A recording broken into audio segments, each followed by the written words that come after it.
किसी का हाथ आएगा, ये शेर मैंने कहीं नहीं पढ़े, यहाँ पढ़ रहा हूँ पहले बार।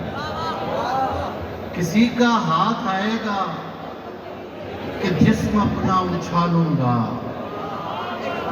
किसी का हाथ आएगा कि जिस्म अपना उछालूंगा, मैं खुद को इस कुएं से किस तरह बाहर निकालूंगा, मैं खुद को इस कुएं से किस तरह बाहर निकालूंगा। हर एक से ये कहूंगा तू मोहब्बत करने वाला है। सब सुनिएगा ये शेर। हर एक से ये कहूंगा तू मोहब्बत करने वाला है, तेरे बारे में दुनिया को गलत फहमी में डालूंगा।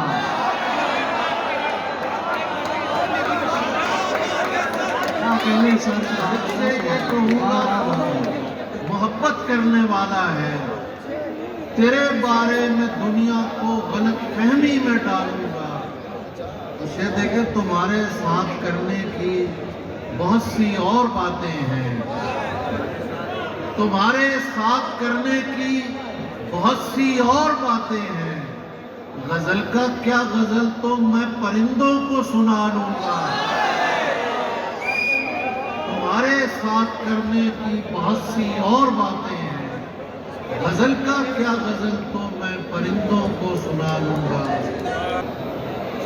टूट जाने में खिलौनों की तरह होता है,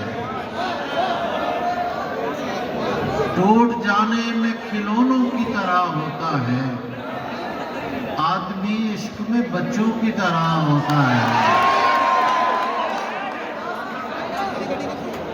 टूट जाने में खिलौनों की तरह होता है, आदमी इश्क में बच्चों की तरह होता है। हम जिसे इश्क में देते हैं खुदा का मनसब, हम जिसे इश्क में देते हैं खुदा का मनसब, पहले पहले हम ही लोगों की तरह होता है। हम जिसे इश्क में देते हैं खुदा का मनसब, पहले पहले हम ही लोगों की तरह होता है। बहुत शुक्रिया। क्या बात है।